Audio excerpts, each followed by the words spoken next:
বা বড় একবার আমন্ত্রণ জানাচ্ছি ৭১ জানালে এবং যে খবরটা জানাতে চাই দর্শক, ঢাকায় ৮ মাত্রার ভূমিকম্পে ধসে পড়তে পারে ৭২,০০০ ভবন, এরকম একটা শঙ্কার খবর রয়েছেন। বিশেষজ্ঞরা এই শঙ্কাটা করছেন, সেই শঙ্কাটার জায়গাটা একটু জানতে চাই। এবং এই শঙ্কার খবর যখন আমরা জানছি তখন আমরা শিরোনামে বলছি যে ১৫ ঘন্টায় দেশের ৩ অঞ্চলে ছোট এবং মাঝারি মানের ভূমিকম্প হয়েছে।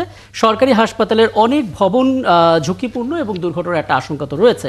সার্বিক দিক নিয়ে কথা বলতে চাই। আমাদের সঙ্গে এ পর্যায়ে যুক্ত হয়েছেন কমনওয়েলথ ইউনিভার্সিটি অফ পেনসিলভেনিয়ার ভূতত্ত্ব ও পরিবেশ বিজ্ঞান বিভাগের অধ্যাপক ডক্টর মোহাম্মদ খালেকুজ্জামান।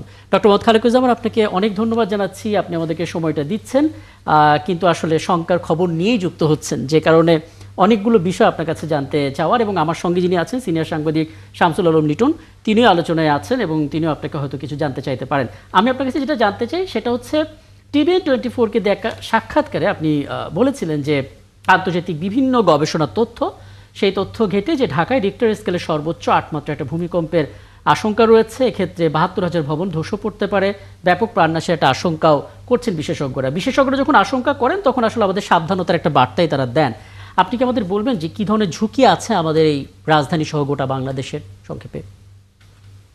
জি, ধন্যবাদ আপনাকে এবং আপনার মাধ্যমে ৭১-এর দর্শক শ্রোতাদের।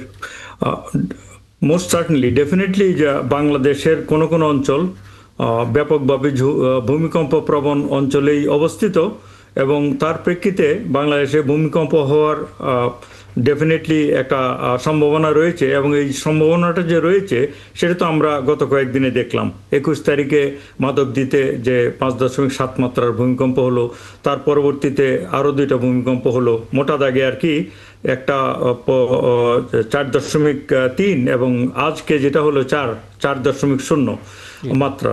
তো In 1973, Halimi and Herman opened up a small photography shop with a simple philosophy. Treat people right and they will come back. Over the next 45 years, we grew and added over 400,000 products and over 1,000 experts. We are B&H.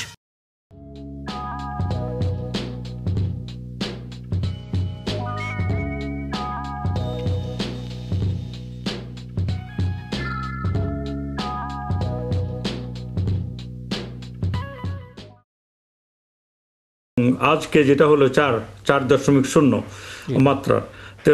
তো সেই হিসাবে এটা তো একটা বোঝাই যাচ্ছে যে এটা ভূমিকম্প প্রবণ অঞ্চল, এতে তো কোনো সন্দেহই নেই। সুতরাং অন্যান্য বিশেষজ্ঞরা বিভিন্ন স্টাডির মাধ্যমে সর্বোচ্চ সম্ভাব্যতা যেটা ওরা বলেছে সেটা হচ্ছে ৮.২ থেকে ৯ মাত্রা ভূমিকম্পের সম্ভাবনা রয়েছে। সম্ভাবনা মানে এই না যে তাৎক্ষণিকভাবে হয়ে যাবে অথবা হয়ে যাচ্ছে অথবা আগামী কয়েকদিনের মধ্যে এই জিনিসটা ঘটতে যাচ্ছে। সম্ভাবনা অবশ্যই রয়েছে এবং সেই সর্বোচ্চ মাত্রাটা হচ্ছে আপ টু 9, ৮.২ থেকে ৯। যদিও কোনো কোনো ভূতত্ত্ববিদ মনে করছে যে এত মাত্রার ভূমিকম্প না হলেও ৭.৫-এর উপর তো ভূমিকম্প হতেই পারে এবং এটা ঢাকার আশেপাশে অঞ্চলেই হবে। তো 3টা যে ভূমিকম্প হয়ে গেল, 3টার যদি আপনি জিওগ্রাফিক্যালি ম্যাপে দেখেন তাহলে দেখবেন যে মাধবদীর থেকে পরবর্তীতে নরসিংদী এবং আজকে গোরাশাল, 3টা ভূমিকম্পই একটা লাইনের উপরে আছে। কিন্তু আপনি যদি একটা লাইন টানেন ম্যাপে দেখবেন 3টা ভূমিকম্পই মোর অর লেস এটা সাউথ থেকে নর্থের দিকে আস্তে আস্তে সরে যাচ্ছে। এর মানে ভূমিকম্পগুলো র্যান্ডম না, যে যত্রতত্র হচ্ছে না। এর মানে হচ্ছে যে জিওলজিক্যাল ভাষাতে, ভূতত্ত্বের ভাষায়, যখন কোনো অঞ্চলে বড় ধরনের চ্যুতি থাকে বা ফাটল বা বড় ধরনের ফল্ট লাইন আর কি, সে ফল্ট লাইনগুলো বরাবরই যে আর্থ ক্রাস্ট অথবা পৃথিবীর যে ত্বক, যেটাকে আমরা লিথোস্ফিয়ারিক প্লেট বলি ইংলিশে, তো ভূমির যে ত্বক সেগুলি আসলে নড়াচড়া করে যখন একটা রেসপেক্ট আর একটা, এগুলি তো নড়াচড়া করে হচ্ছে একটা লাইন বরাবর, মানে মাটির উপরে যদি দেখেন মনে হবে একটা লাইন বরাবর, বাট এই লাইনটার থেকেই ভিতরের দিকে একটা তল ঢুকে পড়েছে, মানে একটা প্লেনের উপর আর কি দুটো জিনিস মুভ করছে। তাহলে যখন উপর থেকে ম্যাপ থেকে দেখবেন লাইন, সেই তলটাকে ম্যাপের উপরে দেখা যাবে একটা লাইন হিসাবে। তাই আমি যেটা বললাম 3টা ভূমিকম্পই কিন্তু মোটা দাগে আপনি যদি ম্যাপে দেখেন পরিষ্কারভাবে দেখবেন 3টা একই লাইনের উপর। মানে যে প্রজেকশনটা করা হচ্ছিল, ধারণাটা, সেই ধারণা বরাবর ঘটছে সবকিছু, ধারণা বরাবরই রয়েছে আর কি, সেটাই বলছি যে এটা হ্যাঁ। একটু সিনিয়র সাংবাদিক শামসুল আলম লিটন আপনার সঙ্গে কথা বলবেন। জি জি, থ্যাংক ইউ। আপনি একজন ভূতত্ত্ববিদ হিসেবে অনেক জ্ঞান গর্ভ তথ্য দিয়েছেন। দুটো ব্যাপারে একটু জানার আছে, সেটা হচ্ছে ভূমিকম্পের যেমন ঘূর্ণিঝড়ের যে সতর্কতা দেওয়ার ব্যবস্থা আছে, ভূমিকম্পের কি সেরকম সতর্কতা দেওয়ার কোনো ব্যবস্থা, সায়েন্টিফিক কোনো ব্যবস্থা আছে কিনা? ব্যবস্থাটা এখনো হচ্ছে লোকেশনের উপরে মানে নির্ভরশীল, স্থান কোথায় হতে পারে এবং কি মাত্রার ভূমিকম্প হতে পারে।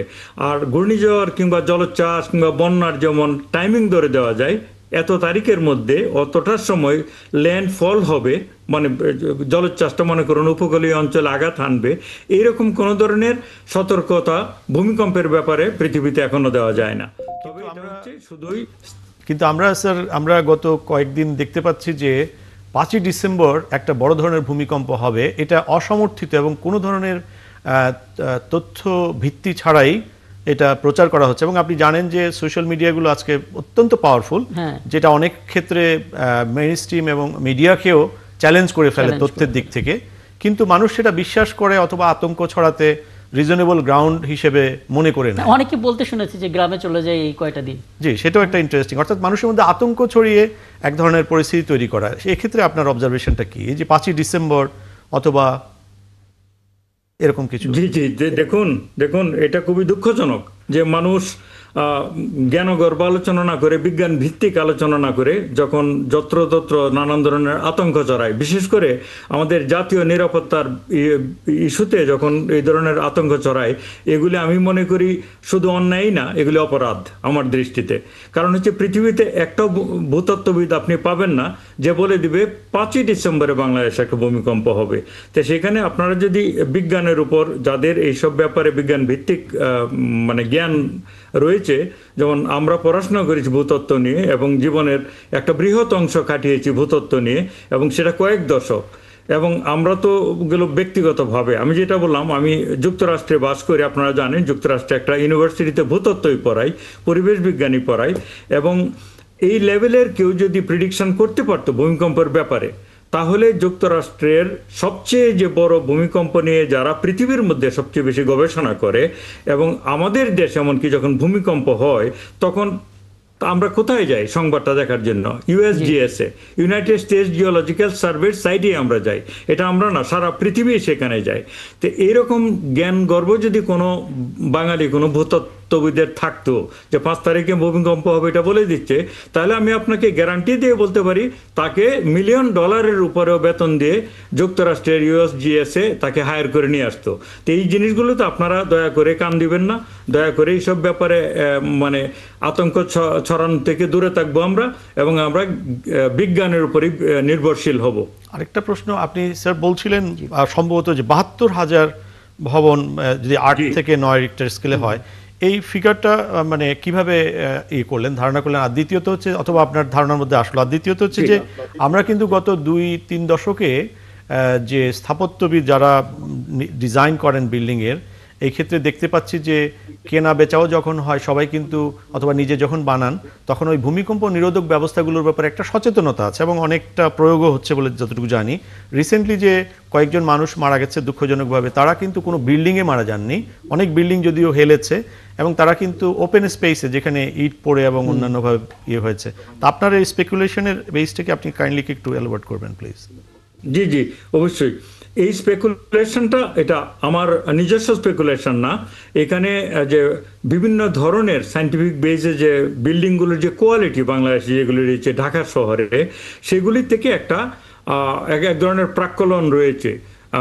যারা মানে এই স্টাডিগুলো ঢাকাতে করছেন, যেমন তারপরে হচ্ছে যে রাজুক কিছুদিন আগে, তারা তো আপনারা জানেন যে আমাদের দেশে তারাই সবচেয়ে বড় সংস্থা সরকারি, যারা বিভিন্ন পারমিশন দেয় এবং নিয়ন্ত্রণ করে এবং দেখভাল করে, তারা কিন্তু 4 লক্ষের বেশি ভবন ধসে পড়ার সম্ভাবনা আছে বলে তারা নিজেরাই বলেছে। ইনফ্যাক্ট 4,65,000 কত জানি ওরা বলেছে। আমি যে 72,000 সংখ্যাটা বলেছি সেটা বরং অনেক কনজারভেটিভ, তাই না? কারণ এটা হচ্ছে টোটালি যে আমাদের যে অতীতের যে ভবনগুলো, বর্তমানের ভবনগুলো আপনি নিজে উল্লেখ করলেন, অনেকগুলি ভবনে ইমারত বিধিমালা মেনে তৈরি করা হচ্ছে, সেটা করা হলে খুবই ভালো, সেটাই উচিত। কিন্তু অতীতে যে ভবনগুলো, তখন তো আমাদের ইমারত বিধিমালাও ছিল না, ঐতিহাসিকভাবেও প্রচুর পুরনো বিল্ডিং রয়ে গিয়েছে। তো সেইগুলো যদি 7 মাত্রা কিংবা তার অধিক ভূমিকম্প হয়, সেগুলি সহনশীল মাত্রায় এই বিল্ডিংগুলো মোটেও না।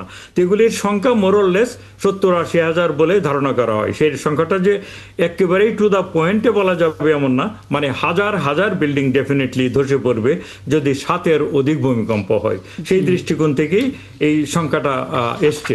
একদম। আমার আরো কিছু জিনিস জানতে চাইবার আছে। আপনি সাক্ষাৎকারে একবার বলছিলেন যে ঢাকা ঘনবসতিপূর্ণ এলাকা, এখানে ক্ষয়ক্ষতি নিয়ন্ত্রণ করাটা কঠিন, এই জন্য নিতে হবে 4 ধাপের প্রস্তুতি। আমি একটা বিরতিতে যাব এবং ফিরে এসে এই প্রস্তুতি জায়গাটা একটু বলবেন, সাথে কিছু পরামর্শ দেবেন। কারণ অনেকেই আছেন বহুতল ভবনে থাকেন, ভূমিকম্পের সময় তাৎক্ষণিকভাবে তার কি করা উচিত তিনি আসলে সেটা বুঝে উঠতে পারেন না।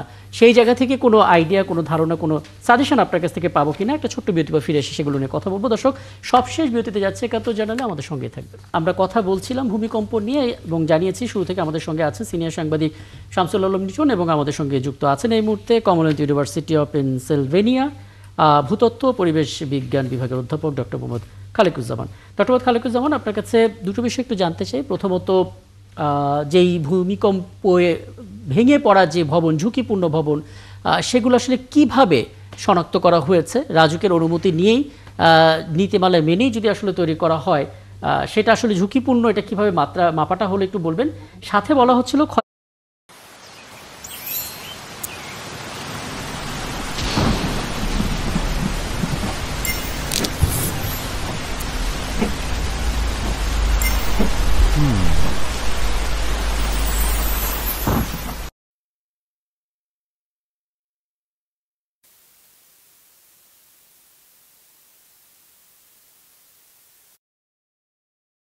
সেটা আসলে ঝুঁকিপূর্ণ, এটা কিভাবে মাপাটা হলে একটু বলবেন।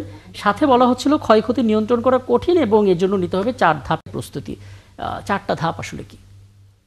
জি জি, কোন কোন ইমারত ঠিক ভূমিকম্প সহ্য করার মতো অবস্থায় নেই, সেটা কিন্তু আসলে একটা ভূতত্ত্ববিদের নির্ধারণ করার কাজ না।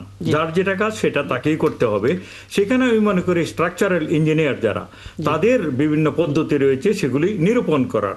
যে প্রথমত যে বিল্ডিংগুলো হয়েছে সেগুলি ইমারত বিধিমালা অনুযায়ী হয়েছে কিনা। ইমারত বিধিমালা অনুযায়ী হলে, নতুন ইমারত বিধিমালাতে বাংলাদেশ ন্যাশনাল বিল্ডিং কোড যেটা, তো সেই অনুযায়ী যদি হয় তাহলে এগুলিকে 8 মাত্রার বা তারও অধিক ভূমিকম্প যাতে সহনশীল হয় সেভাবে তৈরি করা। এটা কি 4টা ধাপের একটি, তাই তো? জি না, সেটা 4টা ধাপ না। সেটা আমি বলছি, আপনি জিজ্ঞেস করেছেন কিভাবে নিরূপণ করা হয় যে বিল্ডিংটা মানে আর্থকুয়েকে টিকে থাকবে কিনা। যেটা আমি বললাম সেটা একটা জিওলজিস্টের কাজ না, সেটা ইঞ্জিনিয়ারদের কাজ। তারা ধরতে পারে, তারা হিসাব করতে পারে, তারা সেইখানে নতুনগুলো বিধিমালা মেনে নিয়ে হওয়ার কথা ছিল। যদি সমস্ত আইন কানুন মেনে হয়ে থাকে, কোনো ধরনের ব্যত্যয় না হয়, দুর্নীতি না হয়ে থাকে, তাহলে সেগুলি ভূমিকম্প মানে সহনশীল হওয়ার কথা। আর আমি যেটা বলেছি এখন 4টা ধাপের কথা, যে সেইটা আমি বরং আজকে বলব 5টা ধাপের কথা। 4টা ধাপ আমি যেটা বলেছি ভূমিকম্পের ব্যাপারে, 1 নম্বর হচ্ছে যে নতুন বিল্ডিং যদি হয় এখন থেকে, তাহলে অবশ্যই ইমারত বিধিমালা অনুযায়ী হওয়া উচিত, যেগুলি ভূমিকম্প সহনশীল হবে। ভূমিকম্প সহনশীল হতে হলে সেগুলির যে বেসমেন্টে, যে স্ট্রাকচারে এক ধরনের প্যাডিং, এক ধরনের রাউন্ড বল, মেটালিক বল দেওয়া হয়, যাতে পুরো বিল্ডিংটা আর কি আস্তে আস্তে দুলতে পারে ভূমিকম্পের সাথে। যেটা আমি বললাম সেটা হচ্ছে, আমি যেটা জেনেছি, এটা কিন্তু আমি আবারও দাবি করছি না যে জিওলজিস্টের কাজ এটা, যে বিল্ডিংটা কিভাবে ডিজাইন করা হবে সেটা ইঞ্জিনিয়ারদের কাজ।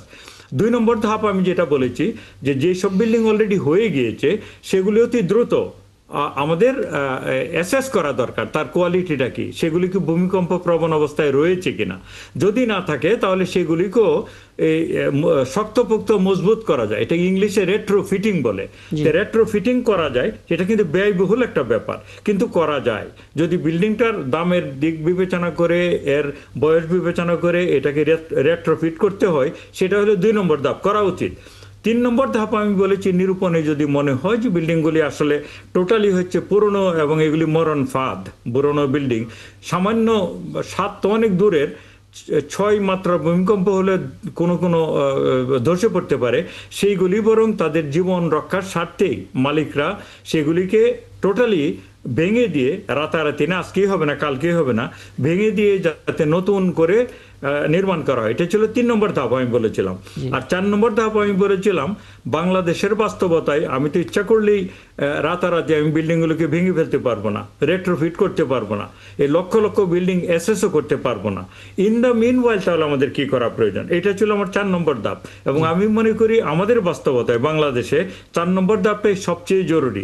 সেটা হচ্ছে এক ধরনের প্রস্তুতি, এক ধরনের মানসিক প্রস্তুতি, সাইকোলজিক্যাল প্রস্তুতি, এবং হচ্ছে মহড়ার যে দেওয়ার যে ব্যাপারটা, এটা এলিমেন্টারি স্কুল থেকে, প্রাইমারি স্কুল থেকে শুরু করে স্কুল, কলেজ, কমিউনিটি স্কুল, মাদ্রাসা, মন্দির সবখানেই এক ধরনের সরকারিভাবে এক ধরনের হচ্ছে যে আপনার প্রস্তুতির ব্যাপার, প্রস্তুতি নেওয়া এবং এই ব্যাপারে মহড়া দেওয়া ঘন ঘন, অর্থাৎ মহড়ার ব্যাপারটা আমাদের কালচারের মধ্যে নিয়ে আসা।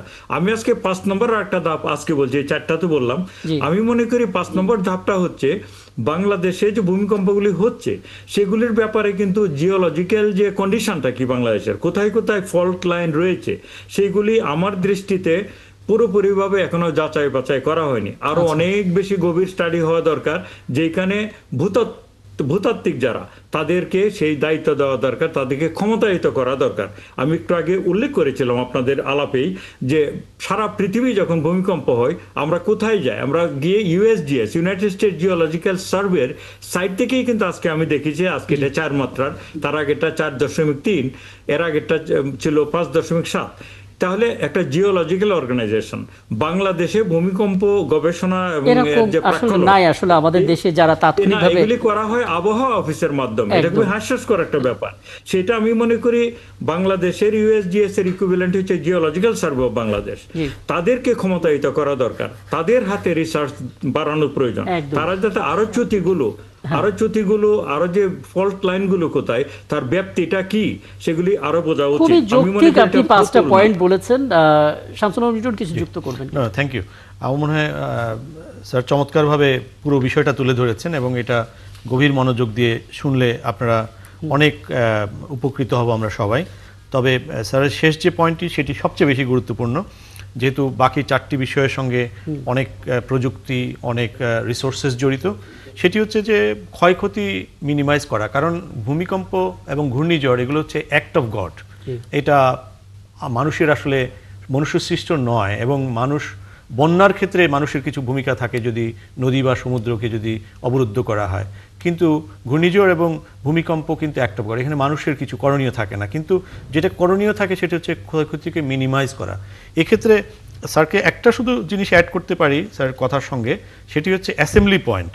ঢাকা শহর তো 2-3 কোটি, এখন কত কোটি আল্লাহ জানে। তো যাই হোক, এখানে কিন্তু অ্যাসেম্বলি পয়েন্টটা ইম্পর্টেন্ট। মানে অ্যাসেম্বলি পয়েন্ট খুব সাধারণ কথা, কোথায় জড়ো হবো, পাড়ায় মহল্লায় অনেক ইন্টারেস্টিং পয়েন্ট দেখেন। মানে আমি শিরোনামে এটা বলেছি এবং আমরা আলাপও করছিলাম ঝুঁকিপূর্ণ ভবন চিহ্নিত করা, কিন্তু মুশকিল হচ্ছে সরকারি হাসপাতালগুলোর অনেক ভবনই আসলে ঝুঁকিপূর্ণ। এখন যেখানে রোগীরা থাকে, যেখানে একজন রোগী নড়াচড়া করতে পারছেন না এবং একটা ভালনারেবল মানুষ, তার উপরে যদি ভবনের কিছু হয় তাহলে তো অবস্থা অনেক গুরুতর হয়ে যেতে পারে। তাই আমি মনে করি যে এটা জাতীয় যে পলিসি মেকার যারা আছে তাদেরকে জরুরি ভিত্তিতে এগুলোকে চিহ্নিত করার দরকার। ঢাকা বিশ্ববিদ্যালয় কর্তৃপক্ষ যেমন করেছে, অনেক ভবন তারা অতীতে ঢাকা বিশ্ববিদ্যালয় অত্যন্ত দুঃখজনক ঘটনা আছে জগন্নাথ হলে।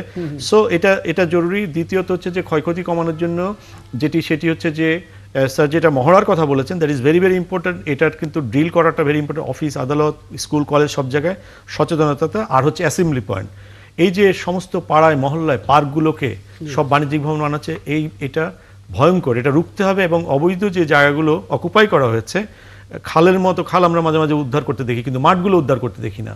মাঠগুলোর উপরে যারা অবৈধভাবে করেছে এবং অবৈধ স্থাপন করেছে, এগুলোকে ভেঙে আমাদের ক্ষয়ক্ষতি মিনিমাইজেশনের জন্য, যেহেতু আমাদের এখানে ফল্ট লাইন আছে এবং ভূমিকম্প কত ভয়ঙ্কর হতে পারে, আমার মনে হয় জাপানকে আমরা মাঝে মাঝে দেখা উচিত। জাপানে প্রতি বছর যে বছর সবচেয়ে কম হয় সে বছর মনে হয় হয়তো 8-10টা হয়, এবং সেখানে কিন্তু একটা শহর মাটিতে মিশে যায় এরকম এত কিছুর পরেও। এটাই হচ্ছে আসলে একেবারেই বটম লাইন। হ্যাঁ, আমি 1 মিনিটের মধ্যে একটু আলোচনাটা শেষই করব। অধ্যাপক ডক্টর মোহাম্মদ খালেকুজ্জামান, আপনি কিছু পরামর্শ দিয়ে, অনেকে আমাদের কাছে জানতে চান আসলে ভূমিকম্পের সময় আমরা কি করব। অনেকে আছেন, আমরা যখন গেল 21 তারিখে ভূমিকম্পের কথা আমরা বলছিলাম যে তখন কিন্তু গাজীপুরে শুধু হুড়োহুড়ি করে নামতে গিয়ে 252 জন আহত হয়েছিলেন একটি পোশাক কারখানার। করবোটা কি সংক্ষেপে যদি একটু সাজেশন দিয়ে দেন তাহলে সেটা নিয়ে আলোচনাটা শেষ করব। জি জি, ধন্যবাদ। যেটা উনি বললেন যে মহড়াটা তো আসলে প্রস্তুতিরই অংশ, অথবা প্রস্তুতির এই মহড়ারই অংশ। এবং মহড়া বলতে আমরা যদি মহড়াটা না দিই তাহলে বুঝবো না যে প্রত্যেকটা বিল্ডিংয়ে আমাদের অ্যাসেম্বলি পয়েন্ট কোথায় হবে, অথবা শহরে তো অ্যাসেম্বলি পয়েন্টের সুযোগই নেই, যেটা ভাই বললেন একটু আগে। তখন আমরা নিজেকে ক্ষয়ক্ষতির থেকে মিনিমাইজ করার জন্য আমরা বিল্ডিংগুলির কোন অঞ্চলে দাঁড়াবো, আসলে লাফালাফি করবো কিনা, দৌড়াদৌড়ি করবো কিনা, এই জিনিসগুলি হচ্ছে মহড়ার অংশ, অ্যাসেম্বলির অংশ এবং হচ্ছে প্রস্তুতির অংশ। তো সেইগুলি তো হচ্ছে সিস্টেমেটিক ওয়েতে আমাদের প্রত্যেকটা বিল্ডিং এর জন্য এই পরিকল্পনাটা কি হবে যখন একটা